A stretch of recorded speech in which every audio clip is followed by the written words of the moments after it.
Ramo Ramo Hare Hare. Srila Prabhupada ki jai. So, today, we're going to begin with the principle Prabhupada did not compromise. We're going to begin with the principle that Prabhupada did not compromise. And just allow me one moment to bring up something that I had written about this long ago, when you didn't see me every morning for about 2 months. I was writing this.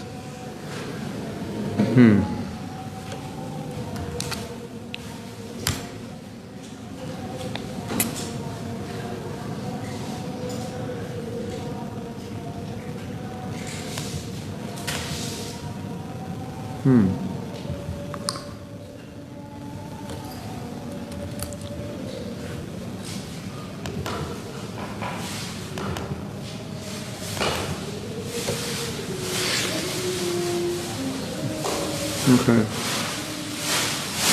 So, I had an idea for a book, which was how to run a company. How would you run a company? How would a sadhu run a company? And so, we started the book, but we got deviated, but we were going to call it Corporate Sadhu. And was going to use Prabhupada as an example, how to run a company. If a sadhu ran a company, how would he actually run it? And this chapter is entitled, Don't Compromise Your Principles. So, the chapter begins with a discussion that Prabhupada had with Peter Burwash. And Peter Burwash was a businessman, and Prabhupada spent 3 hours with him discussing how to run his business. And after the discussion, Peter Burwash would not allow anyone to work for his company who smoked, who drank, who wasn't vegetarian. And if he found them breaking the principles, he would fire them. And he told that to Prabhupada, and Prabhupada said, "Oh, you're more strict than we are."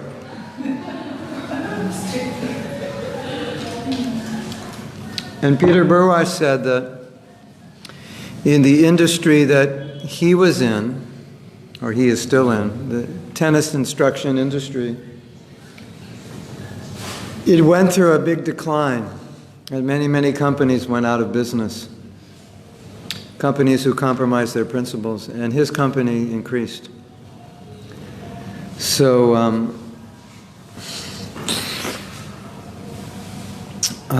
this is a quote from Prabhupada. "I never compromised my principles. If I compromised, I could have attracted more people, but then I would have given them a watered-down product that would have neither been genuine nor pure. I was not prepared to compromise my principles, even if no one joined the mission." So that's very interesting.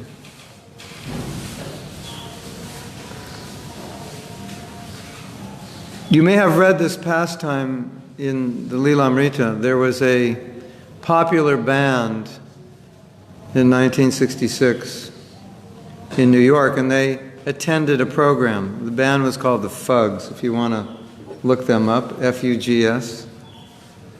So it was, it was a popular hippie band. Anti-establishment. And Prabhupada, for whatever reason, chose at that lecture to speak about no illicit sex, which of course is what the Fugs stood for. They stood for illicit sex, not for no illicit sex. And perhaps Prabhupada saw them and knew what they stood for and decided to talk about that. Last week, I believe it was last week, we told a story of a very successful preaching program that Prabhupada stopped because Oh, we don't have Russian translation. Do we need? Oh, okay.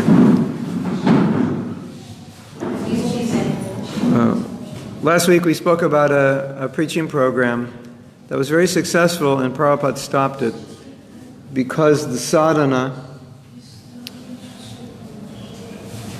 the devotee sadhana, was being compromised. The purity,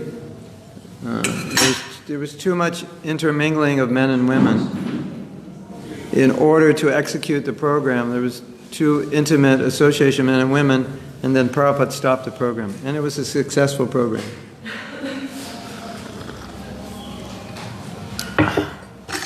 Then, another time,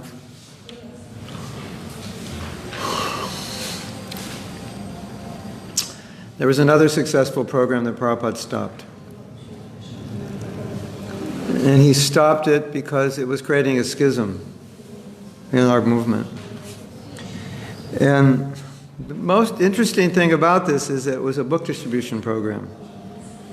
And you all know how dear book distribution is to Prabhupada. So you think of any program to stop, he wouldn't stop that. This was the biggest book distribution program in America. But it was creating a schism because this party was taking men, brahmacharis, out of the temple. And they were going with the sannyasis, so the temples were losing men. And that year in Mayapur was 1976, and the temple president lodged a complaint about this party to Prabhupada.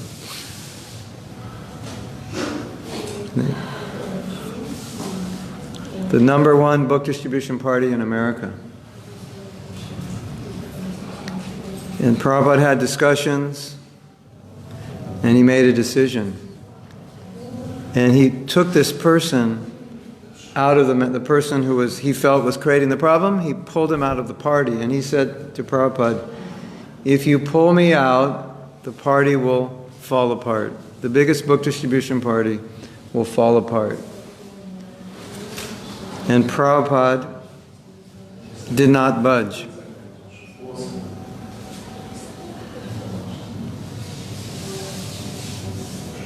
So Prabhupada was very cautious about schisms because he saw the mission of his spiritual master compromised by schisms. And so he was very concerned, and he was so concerned that he was willing to cause this party, and it did fall apart, And he was okay with it because he stuck to his principle. And I think I mentioned last time that I saw many times that Prabhupada would step in to prevent schisms. Whenever there was a schism, he was very, very concerned.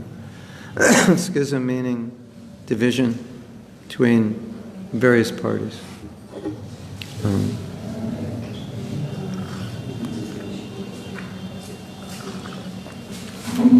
So now it's time for a story. This is one of my favorite stories. It's not in our Shastra, I don't think. But I made it sound like it is in our Shastra. So, once upon a time, there were two sadhus, and they lived on the beach. And in the area they lived, there were a lot of ships coming to shore. It was kind of like a port. Haribo.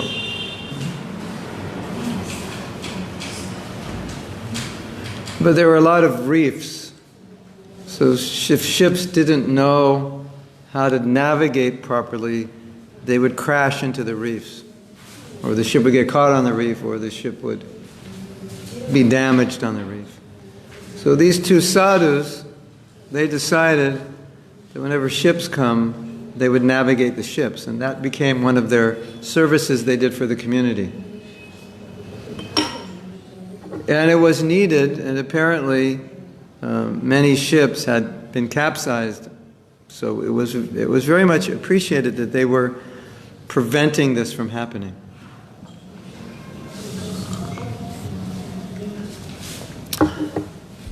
So people started coming to support them. And they would spend the day with these sadhus just to give support. You know this story? You'll like it.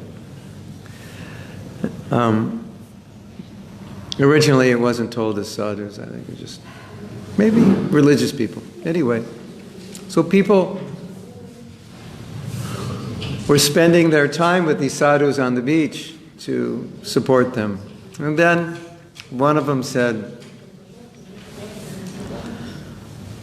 why don't we build something, some shade for the sadhus, but they also meant for themselves, because we're sitting here and it's hot and it would be nice if there was shade. So they built a structure. It was like a small room, so they could all sit in the small room instead of sitting on the beach. It was more comfortable. And then from there, the sadhus could still do their service. So what happened was, there was a season when ships wouldn't travel. The ocean was too rough. So the people would come to support the sadhus, but there was nothing to do. So then one of the sadhus, one of the people there said, well, why don't we put up some game tables and ping pong tables and other things, so while we're here supporting these sadhus, we have some recreation. So it kind of turned into a little bit of a recreation center. And then the season started again, and the ships came in, and the sailors came in, and the sailors were very dirty. They'd been sailing for maybe a month without bathing, or not bathing well, and so they were dirty and they didn't smell. They smelled. And the sailors were not the most cultured people.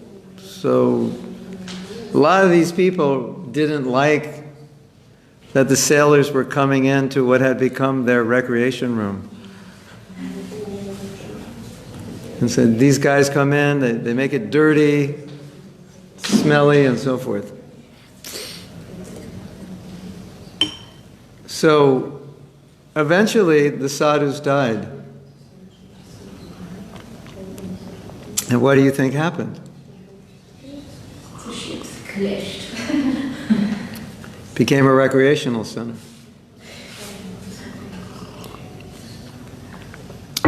So there were some people that knew that the original purpose was to facilitate the sadhus, and said they came there and said, this is not the purpose. This purpose is to facilitate the navigation of ships over the reefs. Get away, get away. What are you talking about? This is our recreational center. So these people, they went up the beach, and then they started navigating the ships. Then after a while, some people came to support them. And they decided, you need some shelter. We should build a shelter. And so you know the story. So it ended up the same way. And so, in other words, the original purpose for which they were established got lost. The principle for which they existed was lost over time. And when people came back to tell them why they existed, they said, get out, this is not why we exist.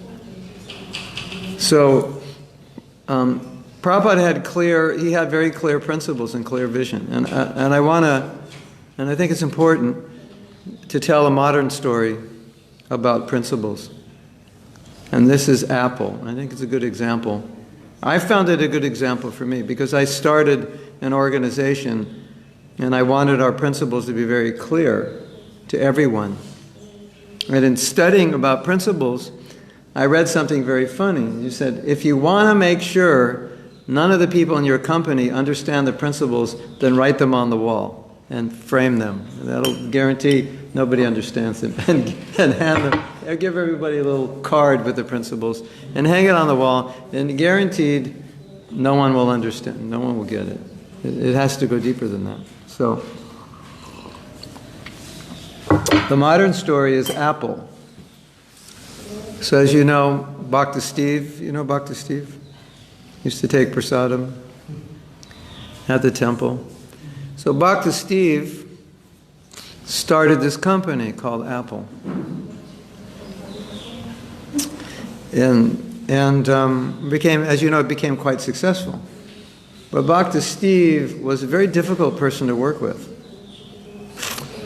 And when the company went public, then the board of directors had the right to fire him, and he got fired from the company he started.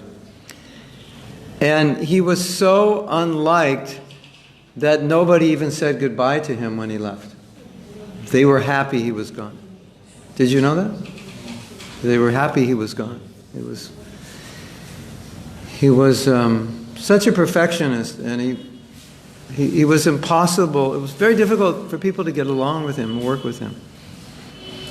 So, in the following years, the company struggled. It went down. He started a few other companies, some successful, some not, but Apple went down and down and down. And they got desperate, and they rehired him. And at the time they hired him, they had many, many products, maybe hundreds of products.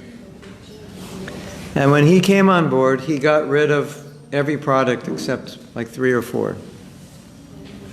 They had the MacBook, they had the computers, then the phone, the tablet, the computer, and the iPod. That was what they had or what he developed. And everything else he got rid of. And he explained in a talk, he explained what was going on. He said, when I left the company, everybody forgot why the company was started. And rather than being true to its purpose, it just became another electronics company. So not only were we making computers, we were making printers, we were making so many things that all the other electronic companies were making. He said, but that wasn't the purpose of Apple. The purpose of Apple was to, who knows the purpose? Challenge the status quo. That was the purpose. Think different. It was to create amazing products that had never been created before. For example, the iPad, which has now been incorporated into the iPhone.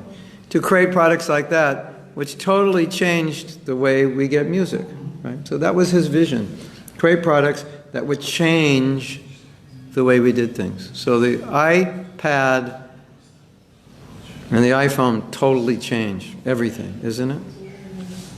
As a side point, Steve Jobs never gave his kids iPhones or iPads. Did you know that? He never gave it to them. So he gave a talk and he explained this. He said, the reason that Apple failed after I left is because we lost the purpose. This was not the purpose of Apple to be an electronics company. It was to challenge the status quo, to make products that had never been made before that would change the way people live. For the better, for the worse, that's another point. But it was the purpose. And he said they lost the purpose, and that's why the company failed. Now, what was Prabhupada's purpose, for which he wouldn't compromise? What was his purpose? If you study things that Prabhupada said, it's very interesting to see what his purpose or his mission was.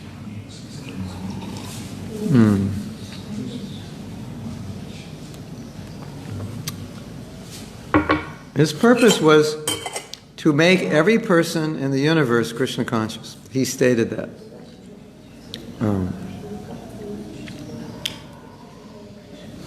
Interesting, huh?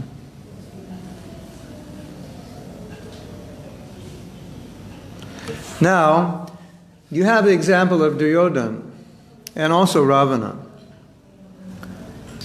and other Asuric kings. And why there are such good examples is because they knew Vedic principles, but they would bend them to suit their needs. So how many people told Ravana, don't steal Sita? And once he kidnapped Sita, how many people told him to give her back? Everybody. You could say he wouldn't compromise his principle. That was, his principle was adharmic. Duryodhana, the same thing. Krishna went and spoke to him. And what happened? Nothing. Because he was willing to compromise his principles to achieve his end. Right? So now, in earlier years in ISKCON, we also thought, because Prabhupada said the ends justifies the means, we also thought it was okay to compromise principles to spread Krishna consciousness. And in fact, I'd seen devotees adopt certain activities which were firmly situated in the mode of passion to so-called inspire them in Krishna consciousness. If I do this, it'll inspire me to distribute books. So, for example, one devotee I know who was a very, very big collector, he told me, this was 1982, he told me, when I drive out on Sankirtan, I listen to rock and roll because it fires me up. It probably does fire you up, but not in the right way.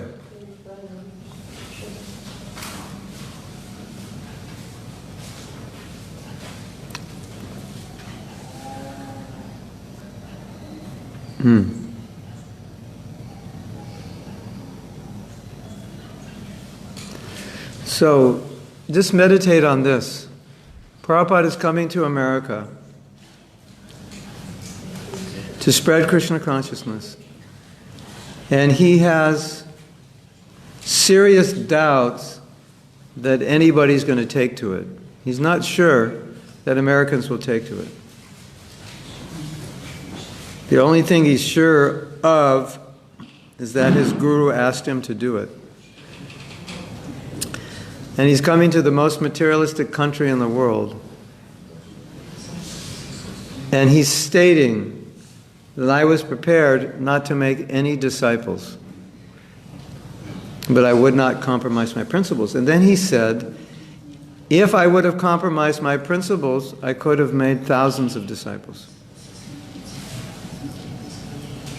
So I told a story a while ago. It's kind of an interesting story, where some sannyasis were preaching that every day we should read all of Prabhupada's books. How many of you heard that story I told? Oh, all right. I guess I didn't tell it here. Well, in those days there were only 5 books. You should read, Bhagavad Gita, Nectar Devotion, Krishna book, Teachings of Lord Chaitanya, Bhagavatam. Well, Bhagavatam we're already reading, Gita we're already reading, so add 3 more. Nectar Devotion, Krishna book, and something else. Teachings of Lord Chaitanya. And so, to read 3 more books, what they did was after breakfast, they had 3 more classes. So 3 more classes meant the Sankirtan party was getting out 2 hours later. But they're sannyasis, so you can't really fight with them. Especially in those days, sannyas was honored almost like guru. So Prabhupada wrote to the temple president, the temple president wrote to Prabhupada and asked, what should we do? And Prabhupada said, well, you have 1 class in the morning and 1 class in the evening, that's sufficient. And as far as the other books, read them. If you have in your spare time, you read them. So that seemed to be that. It was finished. And then, shortly after this happened, there was another temple, and they were having a lot of trouble. I specifically don't know the trouble. I could guess what it is, but I don't want to. It probably had something to do with a lot of people not following good sadhana, including not following all the regulative principles. And you know what Prabhupada said to them? He wrote a letter to the temple president and said, you should have 5 classes every day.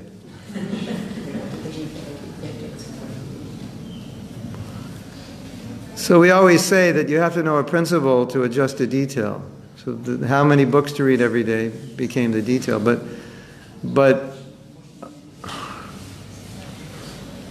and around this time, Prabhupada wrote a letter, which you may have heard, or a famous quote,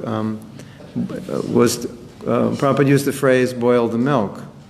And in that letter he said, we have enough devotees now. So there's no use of making more devotees. We should train the devotees we have. So he was very focused on that. So he wasn't fruitive in his approach, but he was more principle-oriented. He was so principle-oriented that if devotees were out late on engagements, like going to bed like 11 or 12, he would wake them up for Mangal Arati. Did you know that? How many of you knew that? Raise your hand. How many of you wish you didn't know that?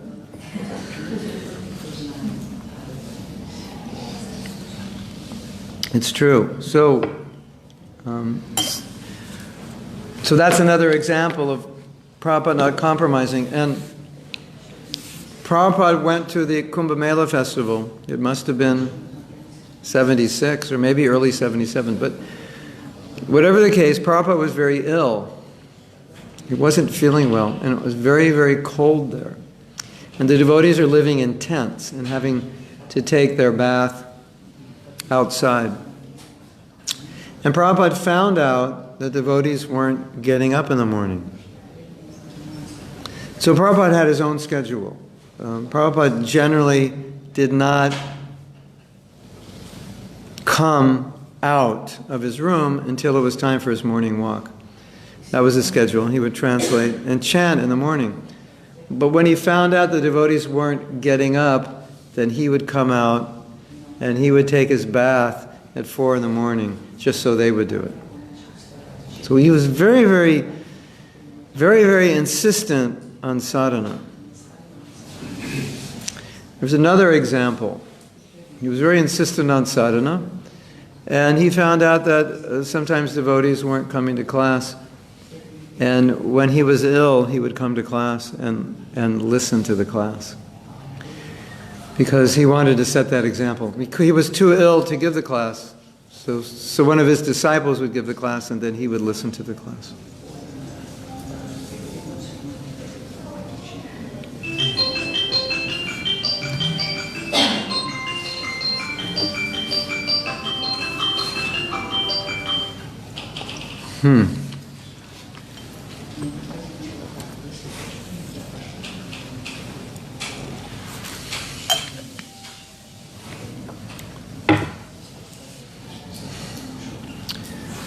In other words,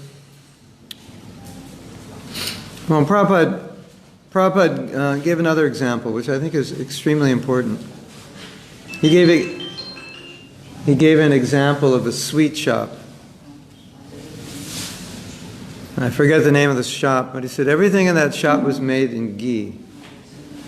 And so it's more expensive. And he said that shop, people would line up for it because it was so pure. Even though more expensive, it was so pure, people would line up around the block to get that. So he said, in the same way, if we are pure, then we will be effective. So, Prabhupada said, I've seen better speakers, I've seen better managers, but our strength is our purity, not our material ability. Our strength is our purity. And if we lose that, then that's our USP, our unique selling point, is purity. If we lose that, we lose our power. So he stressed that a lot.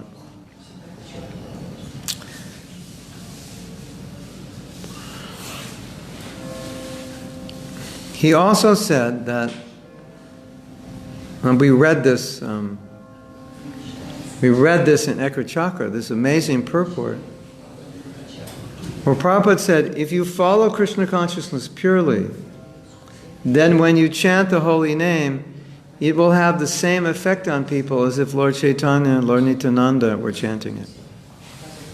Isn't that interesting?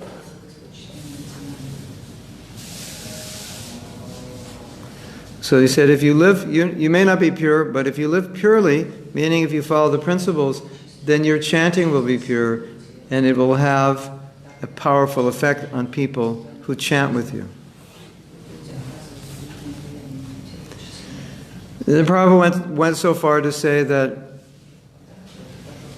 if we do dramas, all the devotees in the drama have to be pure devotees. Otherwise it won't have the effect.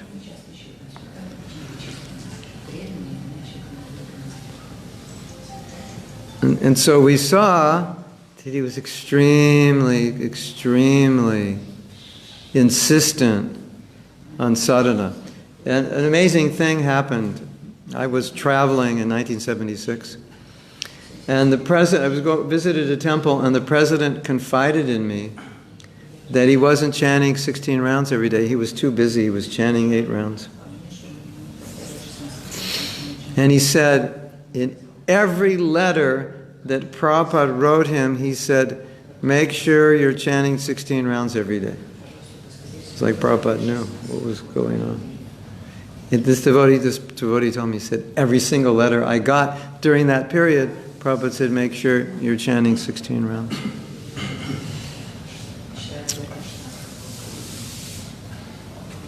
So Prabhupada felt that that was the power. And although he could be liberal in other ways and adjust in other ways, these certain basic foundations he wouldn't compromise. And then there's a purport in Chaitanya Charitamrita where Prabhupada talks about the lazies and crazies. You know that purport? How many of you know the purport? Lazies and, are you a lazy or a crazy? So Prabhupada was being informed that sometimes unproductive people or people who weren't well adjusted were living in the temple. And he said, no. Temple is not a place for lazies and crazies. Is that Chaitanya Charitamrita? No, he didn't say lazy. He said a worthless place for lazy fellows. I think we said lazies and crazies.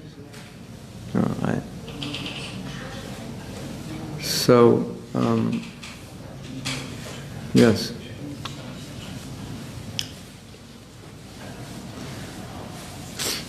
Heavy story. Hope I don't depress you with these heavy stories. Prabhupada came to Los Angeles. They had just moved in their new temple, the temple they have now. And they were refurbishing the temple. So the devotees were working very hard because Prabhupada was coming to the temple. And they had to get everything together. So one devotee was working probably close to 20 hours a day. No, maybe say 19. Oh, 18. Okay, we'll give him 18. He was working 18 hours, which gave him 6 hours to eat, sleep, and basically eat and sleep. And take care of what he had to take care of. So he was sleeping 4 hours a night. That's all the time he had. And in those days of ISKCON, this was quite common. When there were deadlines, we would do crazy things like that. I did the same thing myself. I always chanted my rounds, but sometimes we didn't start chanting our rounds till 10 o'clock at night. We'd just work all day, marathon to finish something. It was kind of the mood then. We thought that was Krishna conscious. But anyway, Prabhupada always knew what was going on, even though nobody told him. And you would know that he knew by the questions he asked. So when he came, he asked a question. Who is not chanting 16 rounds? So Prabhupada just could look, feel, understand that this wasn't being done. And so this devotee raised his hand and said, Prabhupada, I'm not. Why are you not chanting? Because We're refurbishing the temple. I'm only chanting 4 hours. I'm only sleeping 4 hours.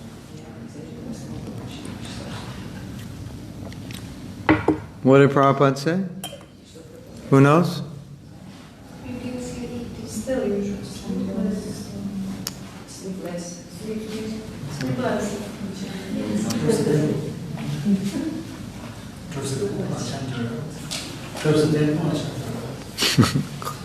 No.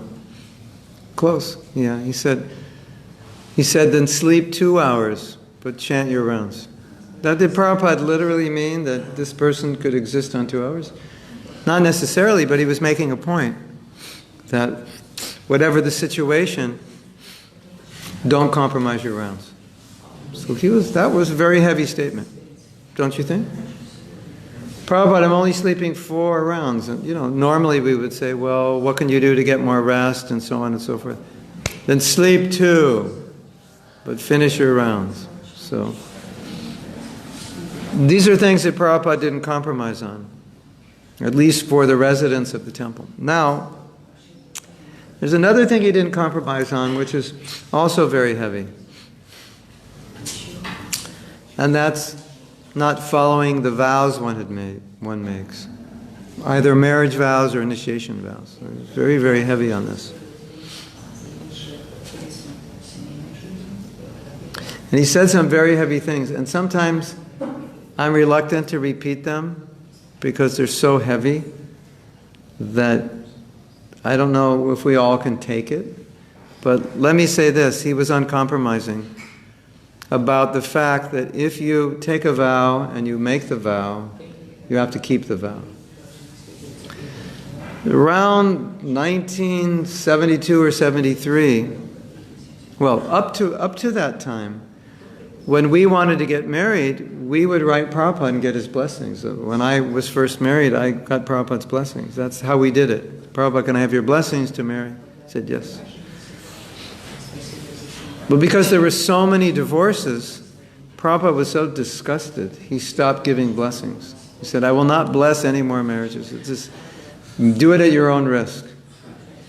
So he was very, I don't want to say concerned, because much more than concerned. He was quite upset that people were making vows, either initiation or marriage vows, and breaking them. And he was very, very, he said many very heavy things about that. And if you read the conversations about this, the devotees are kind of nudging Prabhupada to compromise. But, Prabhupada, this devotee's weak, and, there are many reasons. And Prabhupada, no, you promised.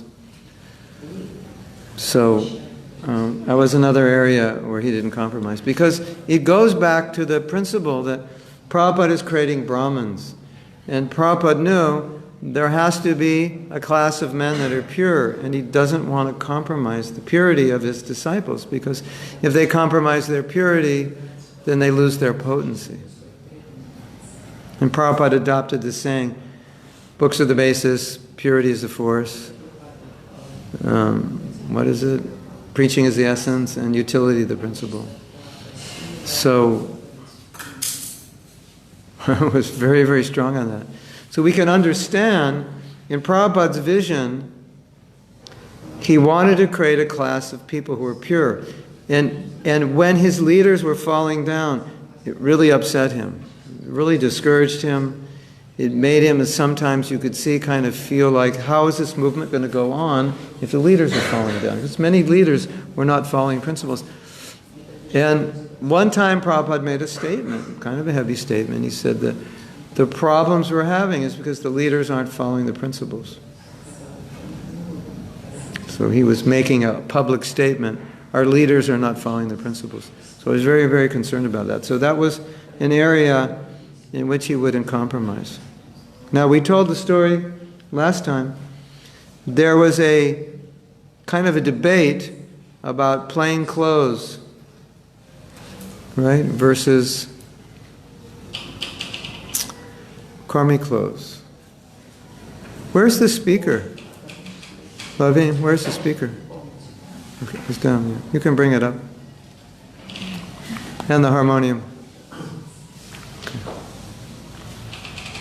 This debate was going on, because as I explained last week, that devotees had discovered that if you wear Western dress, it's easier to approach people. So one side was saying, this is complete Maya.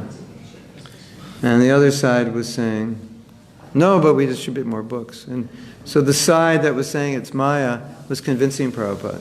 And so Prabhupada was inclined. Don't compromise, keep it pure. Prabhupada was very concerned that his disciples were becoming hippies. Did you know that? If he saw any hippie tendencies, he stopped it.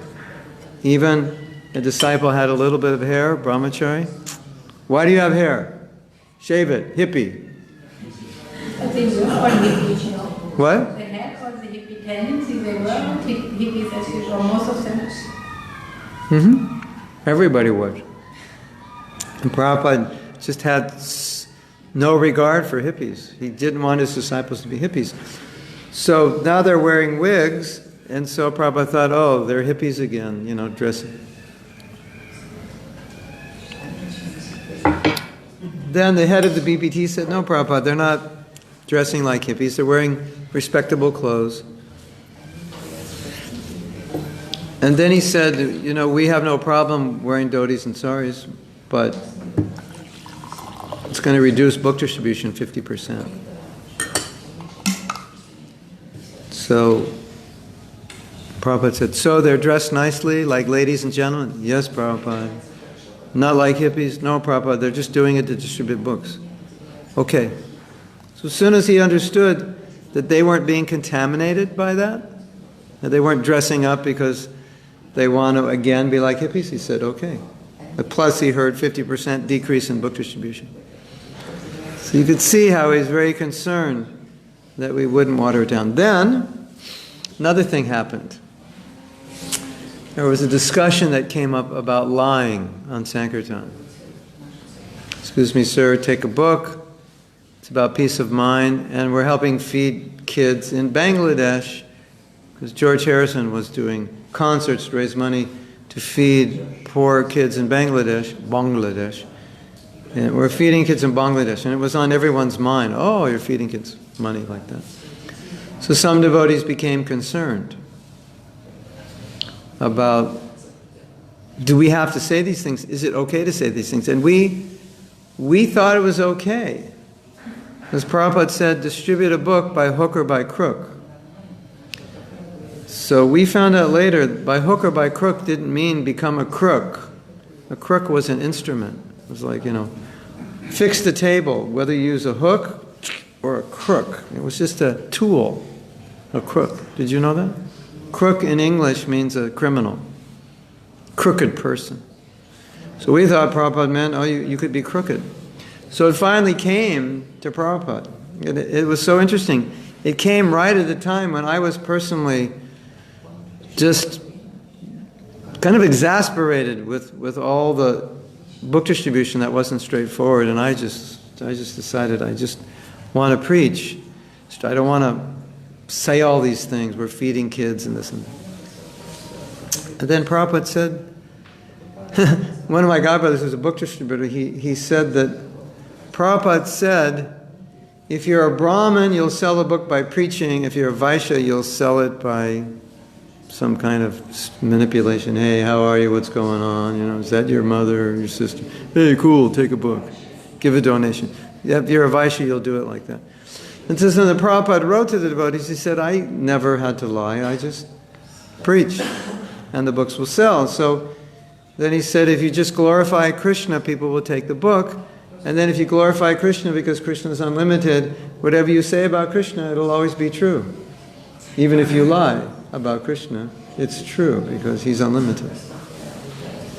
So it seemed like Prabhupada was saying, we thought he was saying, no, it's okay to stretch the truth. But when we actually asked him directly, he said, no, it's not necessary. I never did it. Why are you doing it? So again, maintaining this purity, not compromising principles. of purity upon which Krishna consciousness is based. So this is very important for us who are initiated devotees, because we're meant to represent that purity and that standard that Prabhupada wanted us to follow, to be examples for other people. And he said many, many times that that's where we're going to get our strength. That's the strength of this movement. Now just imagine for a moment, if you came to, let's say you're traveling and you came to a temple, and this does happen occasionally, and you go to Mangalarti and the only person there is the Pujari. And then there's 2 people in class, and prasadam time there's 35 devotees. You ever been in a temple like that? You've seen it? I think it's getting better now, right? But that was like 10, 20 years ago. There are many temples like that. And they used to joke, there are more deities than devotees.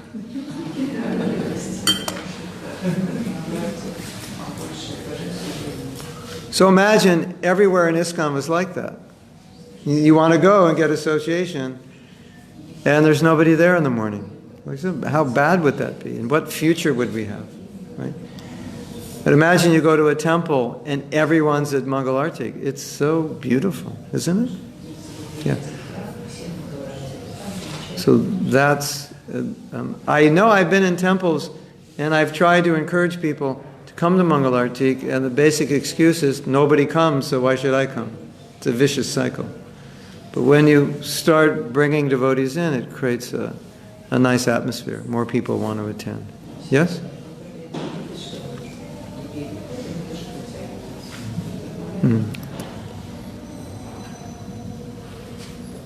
Let me see if I have anything else here.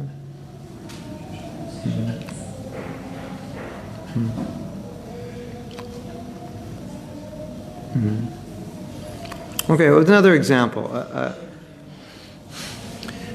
When you're trying to do something and you're not succeeding, the thought is, well, maybe we can compromise a little bit to become successful. So there's a study like this. It's a very interesting study. Companies start with an ideal. And in studies of companies over the years,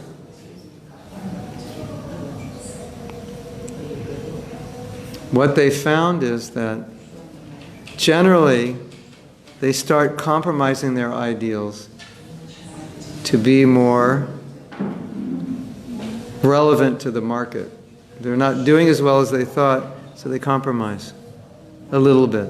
The original principle, all right, the principle of this company is that we are going to have pure organic ingredients, 100%. But what happens? Pure organic ingredients are expensive. The competition is undercutting you because they don't have pure organic ingredients, or they only have some, or they don't use all the ingredients you use. And your ideal was to offer the best products possible, but it costs more and people aren't paying for it. So then you start to think, well, maybe some things will be organic somewhat. You start to compromise to be competitive, to make your business work. So they've done studies and said that this is like a growth period or a cycle companies go through where they compromise. And we saw the same thing happen in ISKCON at least with our book distribution. When we started book distribution, it was very straight, and then we compromised a little. When we were getting results, we compromised to increase the results. So that is something that Prabhupada did not do himself. So I think that's important for us. So, does anyone have any questions? Oh, I have the quote.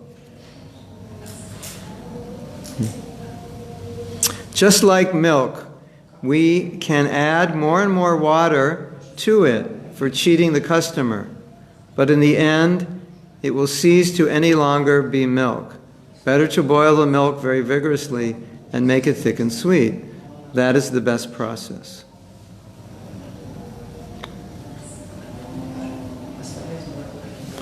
Questions, comments?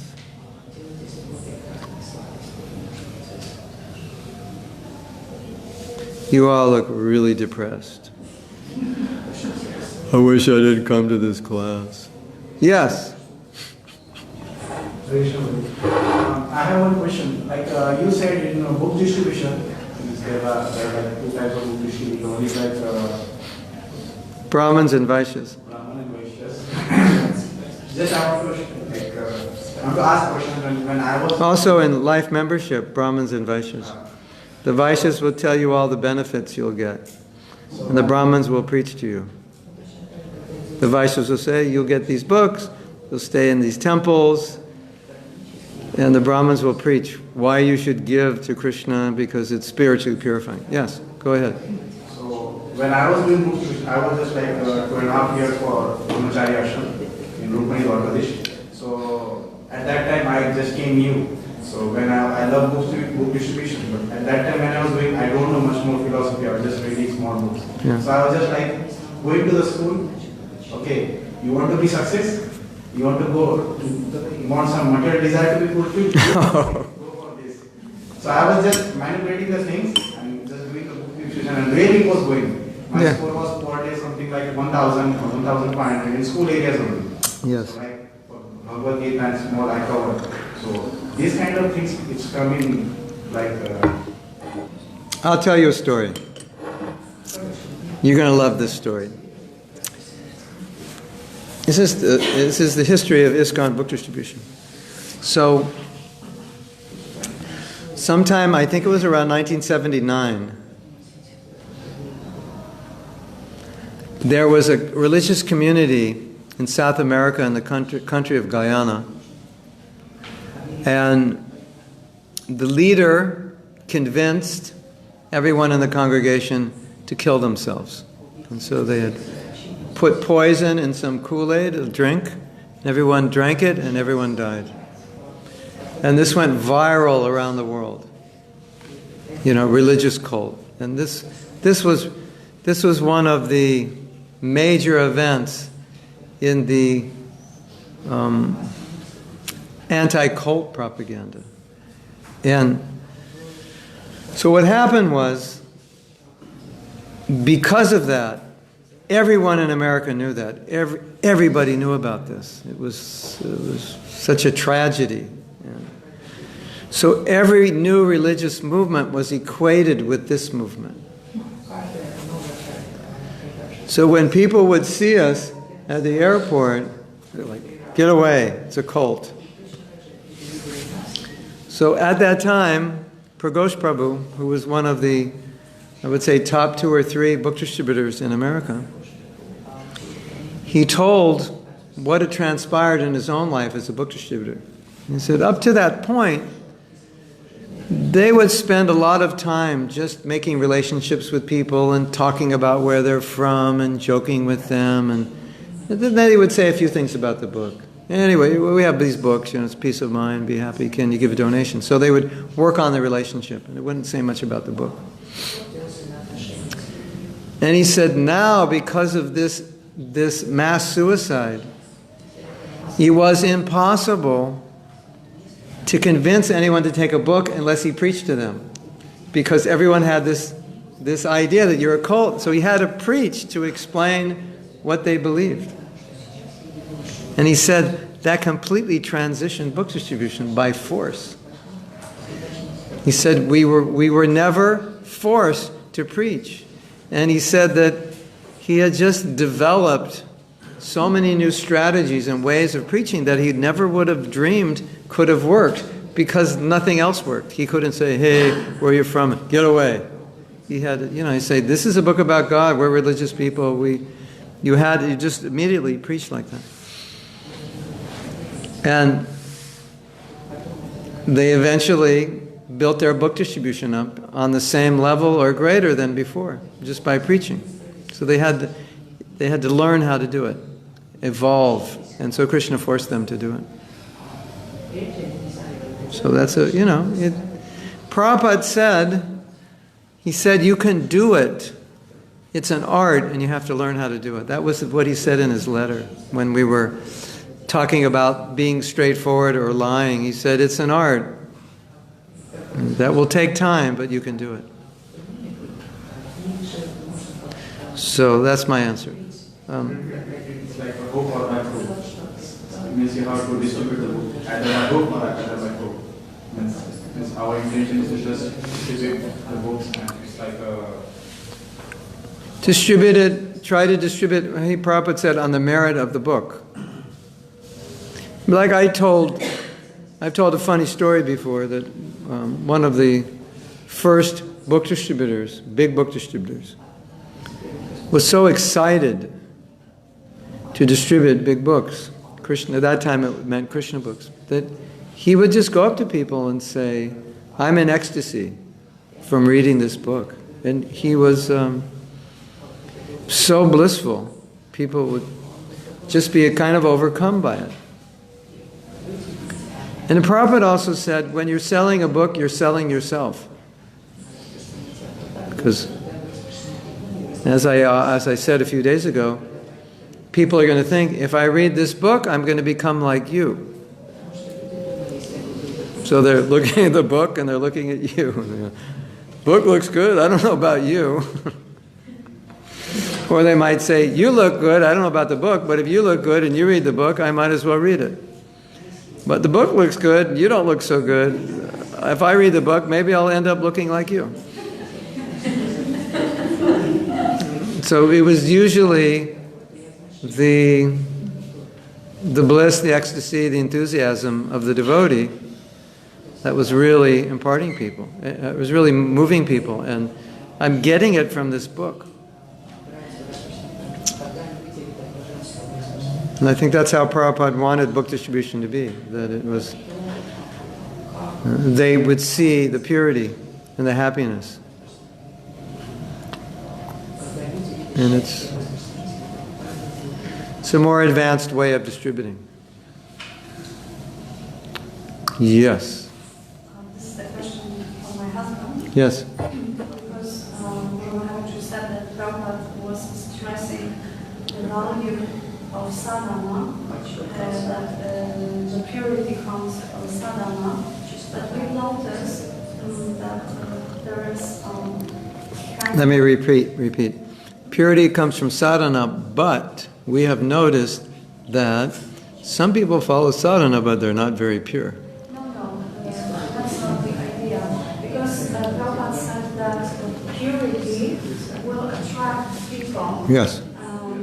That we see sometimes that people are following sadhana and their hearts becoming so hard, and because of that they are not attracting people. Yeah. They are very harsh and it seems to be opposite. So is it not that what attracts people is like really making relationship, not exactly being a very strict person in sadhana, because we have a temple in Poland where they are like struggling with it, because they are very much focused about like temple sadhana, but they are having completely ruined relationship with community. Well, I think Prabhupada, she's saying that some people are good in sadhana and bad in relationships, and it makes it sound like sadhana is the cause of bad relationships. I would guess those people probably had bad relationships before they were devotees. But you could definitely hide behind sadhana, to kind of keep the world out and resist having to deal with people and develop relationships. So, certainly that's true. But I don't think Prabhupada would say the sadhana is the source of it, but it could in some way influence people. Definitely. Yeah, okay. So what Prabhupada said about that was, he said, don't force them, but educate them, and then they will want to do it on their own when they understand it. But the problem is not them, the problem is us. Because they're not committed on any level. They're just coming. And so we're just preaching to them. And in our preaching, we're encouraging them to find their level where they can participate. The problem is for us, I think one of the biggest problems we have are unhappy devotees preaching. We could do a drama, right? Hare Krishna. My name's Mahatma Das. I'm one of the happiest devotees here. And I just want to let you know, when you become a devotee, you'll be happy like me. Okay, we're making fun, but you've probably seen that, right? So that means someone is doing austerity beyond their level, they're in the wrong varna, they're in the wrong ashram, it's unnatural. They took vows that they shouldn't have made, or whatever, right? So we have to adjust. But it's better we're proactive in adjusting, so people don't make vows that they can't maintain, because then you end up like this. So yes, we need community and people want community. But if we don't have examples of people living what's in the books, then how are people going to believe it's possible? I don't see anybody following what your spiritual master says. That makes it difficult, because your faith increases when you see other people following. Right? But something, and it will sound pretty sad actually, because this is my first time in Mayapur. And when we noticed together that when we are walking the street, the people who are saying Hare Krishna are not devotees, ISKCON devotees, but Bengalis are only saying them as Hare Krishna, but devotees not. So for us it's a bit weird, because when we want to make a nice community, we should be nice for each other. And it's always weird for me. We also had this experience when we were in Vrindavan. It was the same. And when we went to Jaipur, all the people were trying nice and saying to us, Hare Krishna. So conclusion is? I feel weird here. Oh, okay. Okay, everyone, say Hare Krishna to these two devotees. Maybe I should have a t-shirt. Welcome to Mayapur.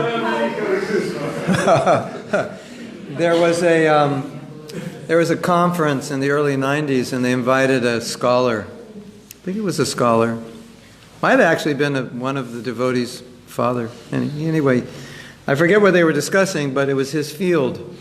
And he wrote a little synopsis of his experience, and that's what he said. He said, when the devotees are chanting, they seem they don't look very happy.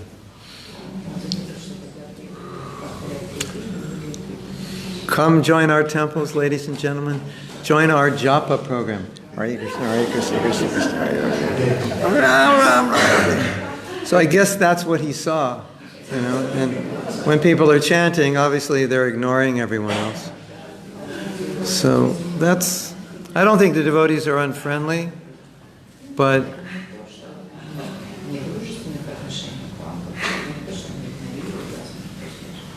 it's something to consider. We once did an exercise, and you can do this in your temple. So we asked the devotees, when people come to your temple, what do you want them to feel? What do you want them to experience? The devotee said, well, we want them to feel like this is their home. We want them to feel loved. We want them to feel accepted, not judged. We want them to feel that we have knowledge, that we have good examples. We made a whole list of what we want them to feel. And then the next question was, how do you think people feel when they come to the temple? And I would say maybe 60-70% of it was the opposite of what we want them to feel. So it's a bit of an exercise of thinking, what do you want them to feel? And then asking yourself, what do you think they feel? And then trying to align that. So it's just a community building exercise.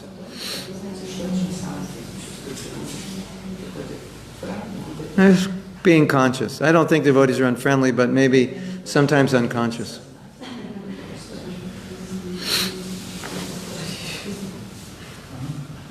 Maybe you guys look really scary. And no one's going to say Hare Krishna to you. I am really scared, my guys are not telling me. They're scared, that's why they're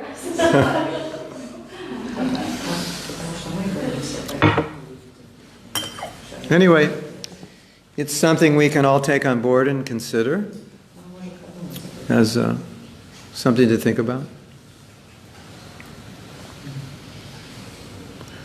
Now, if you go back to your temple, you can do this exercise. It's very, very interesting.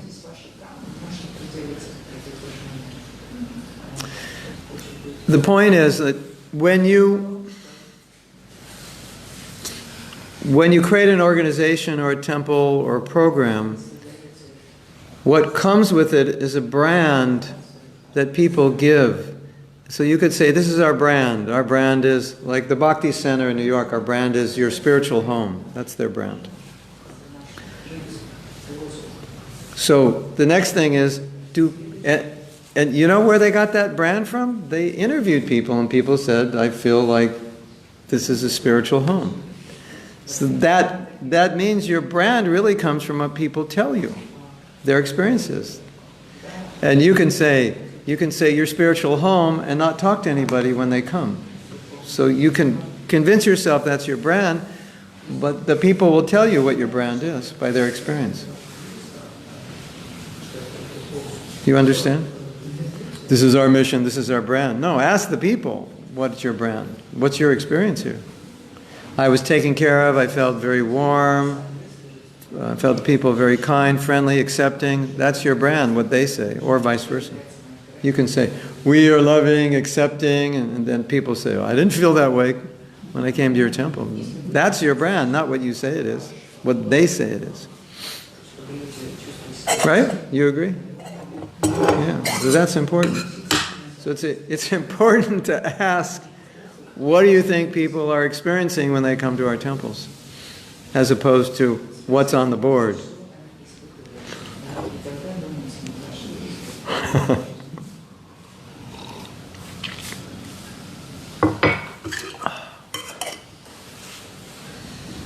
Yes.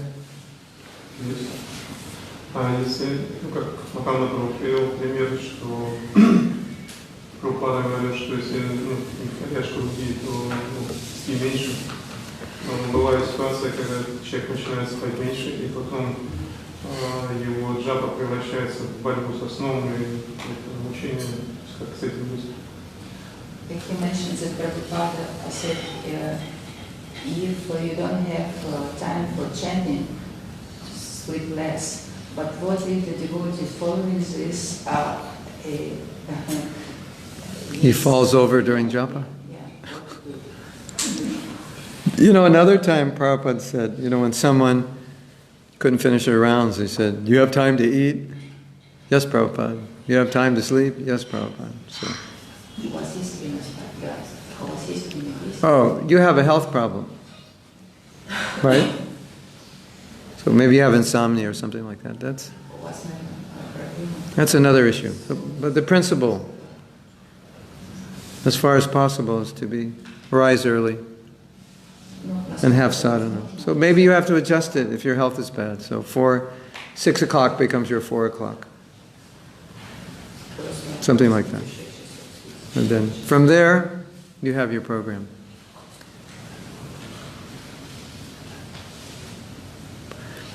You see, Prabhupada was very, very concerned that his devotees would become contaminated, that they were weak. At the same time, he was very convinced if they followed, they would be strong.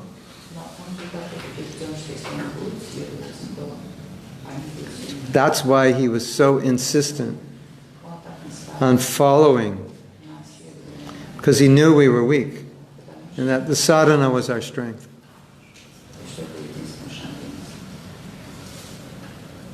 I'll tell you a nice story.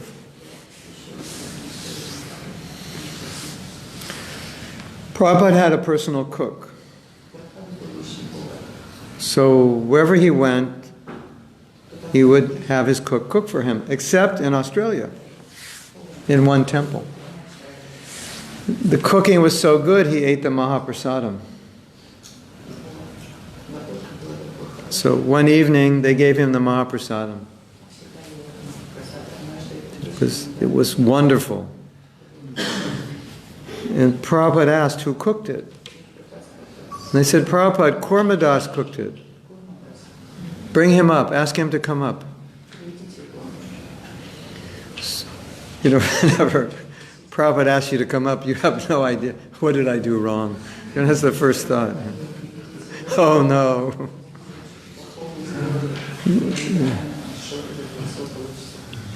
And so he comes up and Prabhupada says, thank you for following the regulative principles. He said, by tasting your prasadam, I can tell you're following the principles. That's amazing, isn't it?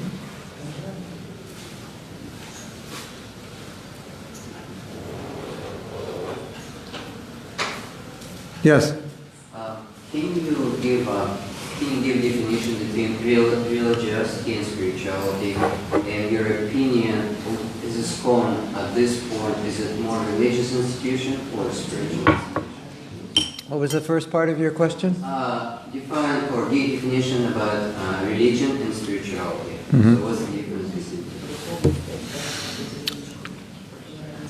Depends if you're using Vedic definitions or modern terms. Okay, yes, please.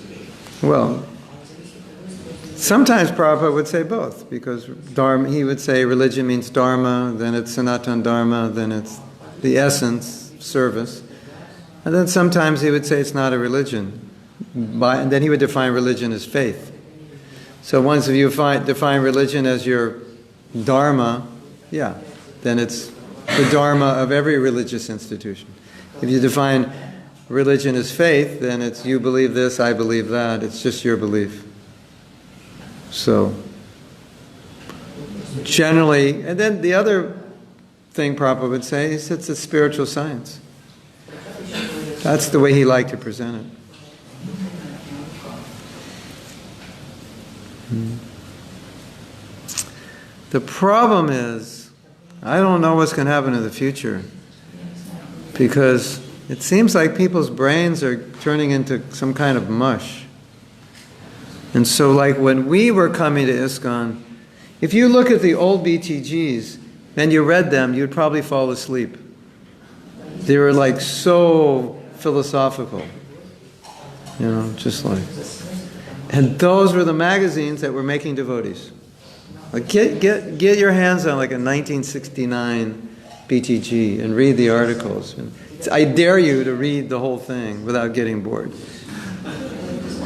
It was really boring. Very, very philosophical. And Prabhupada once joked, he said, when we have a festival, he said, 10-minute lecture, none of this boring philosophy. He was talking about our philosophy. Chant, dance, prasadam, 10-minute lecture, no boring philosophy. But what I'm seeing today, it's people don't have the capacity so much for philosophy. Like we had much more capacity for it when we were younger. And Prabhupada wanted us to speak as a science, speak logically, and it's not always pleasing to people now. They're not always that interested.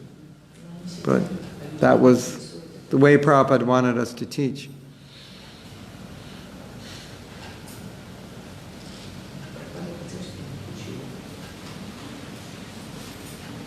Yes. Something just about this topic, like people are not interested in philosophy anymore. Are we interested in those kind of devotees coming to ISKCON who doesn't like philosophy? What a question. When they walk in the door, we ask them, do you like philosophy? They say no, say, the exit door is right there. That's not Prabhupada's mood at all. But Prabhupada did say, if we don't preach to the intelligent class of men, he was just referring to students, accepting that the students were more intelligent than average people. He said, then we won't attract people who can become leaders. And then if we don't have leaders, the movement's not going to be able to succeed. So, of course, we allow everyone to come. But we also have to focus on more intelligent, those who are more professional, qualified, because we need them to lead us. And wherever you have a center and leadership is lacking, there are many problems. You've seen that? And when you have a good leader, things take off. I have a godbrother. He's amazing. He came to Los Angeles in 1975, and they were like $80,000 in debt. He took over the temple for 1 year, 1 or 2 years. Yeah, probably 1 year. When he left the temple, there were in storage $350,000 worth of books, all paid for. Isn't that amazing? That's an example of a good manager. And he told me, I was with him a few years ago, he said, I'm not even a good manager. So-and-so's a good manager. But that's what he did. He turned, so when you have people like that, things turn around. So Prabhupada said that we have to have those people. So certainly we'll welcome everyone, but we do need people who are more capable, for sure. Yes. Thanks for this last moment. Just wanted to make some comments about Yes. ISKCON's role in cow protection. Oh, okay. So we have the Gaushal there, and all the cows are being given some duties and are engaged. But just in general, how should we, react to people who just see cows as simple resource? See cows as a resource. as a racehorse? Resource. Oh, resource. How should we react to people who see cows as a resource, like milk? And you talking about devotees? No, just in general, like how we should. Well, I will tell you something. Every day, I take pills made from cow dung, cow urine, cow ghee, cow yogurt, and cow milk. And so Krishna created the cow as a resource, as a living resource. And we have one devotee here who says that the greatest contribution of the cow is not its milk, it's its cow dung, which of course is given freely and utilized as fertilizer. So Krishna created the cow as a great resource to be taken care of and protected, for sure. And if you can make a cow happy, you make Krishna happy. Just pet a cow and Krishna's happy. Feed the cow bananas or gur. So, the thing I like about cows is that I didn't grow up around cows. I grew up around grocery stores and cartons of milk. So I think it's important to be connected, personally, that's me personally, to be connected with the animals.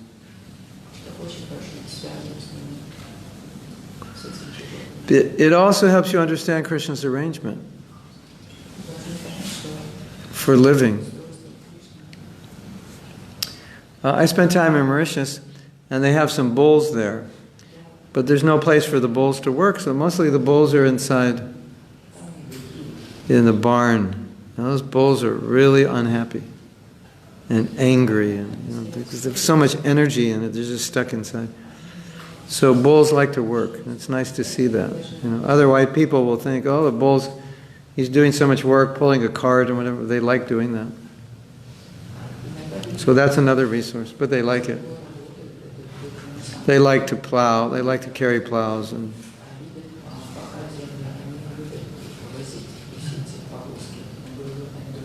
can't you see how happy they are when the cart comes by and they're like, yeah, I'm engaged. Yeah.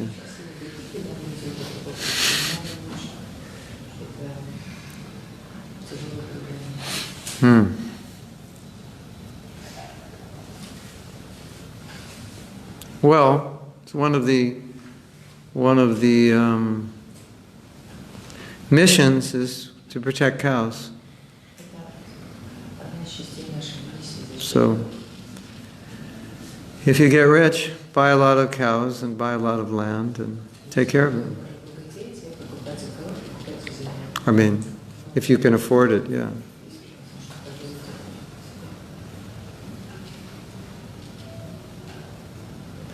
It's a whole another subject, because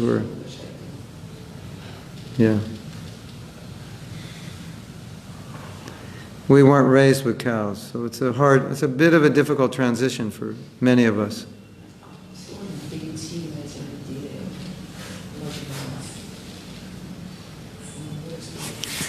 But there's a doctor, I was in Bangalore, the doctor, and he's an Ayurvedic doctor, and all his medicines are cow products. And he's curing people of cancer with cow products. That's just amazing, isn't it? When you think about it. Krishna creates this animal, and the animal's byproducts cure you. It's amazing. Isn't it? Yeah. Anything else? Yes. Sometimes for preaching or helping our guru, we have to sacrifice ourselves. I had this experience on the tour of my guru, that many devotees are sacrificing their sadhana. I know even devotees who don't chant at all because they don't have time. So, then during the year, the upcoming year, they are chanting extra rounds to keep their vows. So, do you think it's okay to be so engaged in service, to sacrifice completely the sadhana, just to be focused on helping Guru and helping the preaching commission? Well, let me repeat the question. She's asking that sometimes devotees are engaged in a temporary situation, like a festival or something, and they don't have time to chant their rounds. I also, when I'm on Woodstock, I can be honest, for this week I'm not chanting at all. I have no time, I'm so engaged. Yes, you know that. I can be honest. At Woodstock, I chant all my rounds every day. But you're not on the stage. If I were on the stage, I would chant my rounds. I can guarantee you.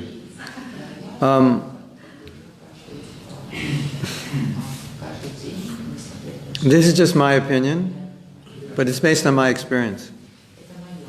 That I've heard this before, right? Sometimes it's Janmashtami, there's too much to do, or Rath Yatra. Somehow or other, in my life, I was maybe only once or twice, I was in a situation where I couldn't finish my rounds. And I was thinking about that. And I was teaching a class on vows, and so I was thinking about this. And I realized that what had happened to me early on as a devotee is there was no place in my brain for less than 16 rounds. It's just like it didn't function. I couldn't actually figure out how not to, that's the best way. I couldn't figure out how not to chant 16 rounds. I didn't know how to do that. It's like, it was programmed in there. Like, it was a commitment, 16 rounds, and it was just like, I'd go on automatic pilot. I'd be up at midnight chanting, finishing my rounds, but it would just happen. So when these situations came up, and people would tell me this, I would think, well, why didn't that happen to me? Because, I've been in lots of situations. And that was my realization. It was like I couldn't figure out how not to do it. I didn't know what that meant. And it was just like automatically, I just get up and just chant. And, if I didn't finish in the morning, I'd finish sometime, or I'd run out of the festival and just walk for an hour and finish my rounds. That's automatically I would do that. So I think that's an important consideration, that, you know, that you get that to that level where it's just, you don't know how not to finish your rounds. It's like, my brain doesn't work that way. It was programmed, and just like her husband, when the sun sets, Gayatri. When the sun rises, Gayatri. It's sun at noon. He's just, that's his program. So he doesn't know how not to chant Gayatri 3 times a day. It's not part of his programming. And he's not part of his programming how not to chant 16 rounds. He doesn't know how to do that. So I think that's something to consider. Like when you make that vow, it goes so deep that it's a program. It has to happen. There's no question. Yes? I want to tell my experience. I was visiting the temple 10 years and really did a good sadhana and everything, but after that when I born my son, and after 1 year and a half become a single mother, and I was maintaining me and my son by prasadam distribution, especially on Santa Fe's program. So every Saturday, Sunday, I didn't change 16 rounds because it was not possible. Then I was, and Monday and Tuesday, finished this round. So it was a few years like that because it was the situation. So it was before 15 years and now it's different. But sometimes I was really very heavy, when I was in the temple. With my etiquette was that I personification of rules, regulations, and morality. But sometimes it's happening in the life that... Yeah, so Prabhupada was accepting that, but he always wanted us to make it up. That's why we have iPhones, to calculate how many rounds we missed and keep our totals. Anyway, there's reality and we do our best, but I think we can do better. Of course, I'm not a single mother with a kid, so I can't say. But it has happened to me on occasion, but it's very rare.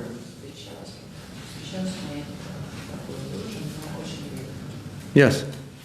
I heard quite so many Prabhupada disciples speaking the same like you, that they didn't have a place for not following their vows. And I don't know if I can make this generalization, but it seems that Prabhupada disciples, like most of them were like that, and this generation somehow we don't have the tendency to follow the vows. I don't know. Can you say that, and what do you think could be the reason for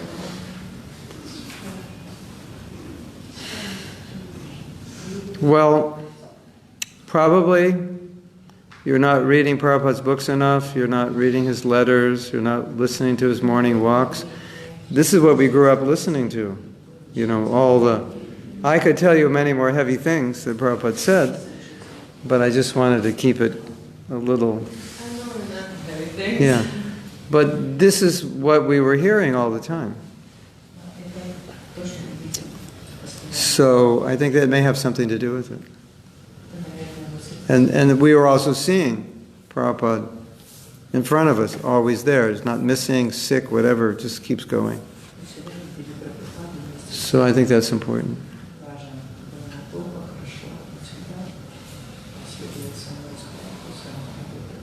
I haven't really analyzed it, but I think that has a big factor. That's a big factor for sure.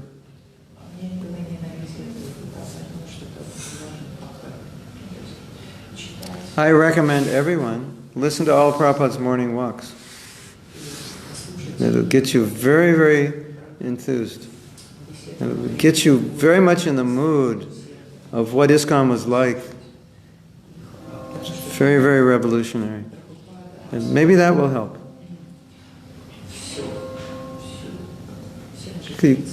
Prabhupada was, he's heavy because he's guru, but not aggressive heavy. It's just heavy in knowledge and heavy in truth.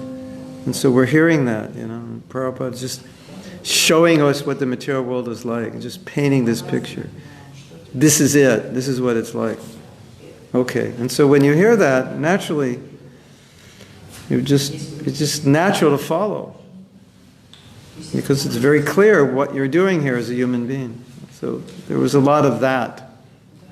This is Maya, this is Krishna. That kind of thing. Is that okay? Yes. Read more. Listen to the lectures, listen to the morning walks. One time, devotees said to Prabhupada, you know, there's some devotees, they can't follow the principles because they're weak. Why are you giving into weakness? You know, that's what we were hearing. You know, it's just like, there's no excuse. It's just like, but Prabhupada, you know, take it easy. You can't be artificial. You made the vows. Follow. You know, so that's what we were hearing. So we just was like, okay, that's what we did. You know, that's what we grew up on. That was our breakfast. You know, it wasn't like, yeah, but you have to be real. You know, it's kind of hard. You know, just my mind. It was like we weren't hearing that. Oh, you poor thing. I understand. Yeah, it's okay. Don't work too hard. Yeah. We weren't hearing that. So Prabhupada's words are like shaking us, you know. And out of our love, we wanted to follow. Not everybody followed. Not everybody made it. Not everybody was strict. You're just seeing the people that are still here. That's why they're still here. You're not seeing the thousands that aren't here. So it wasn't that we were all, you know, like really good. There were so many devotees that showed up when Prabhupada came and disappeared when he left. And next year they'd show up again when he came to the temple. And so many people were not following also. So it's just, you know, do your best. The main thing is, we understand the goal, and we understand where we're at, and we try our best to achieve that goal. If not today, tomorrow. If not tomorrow, next week. If not next week, next month. If not next month, next year. We're on that trajectory. That's where I want to be. And just, what can you do? My wife's a very good example, because she knows what she can do and she knows what she can't do, and she knows what the goal is. And so she's very honest about what she can and can't do.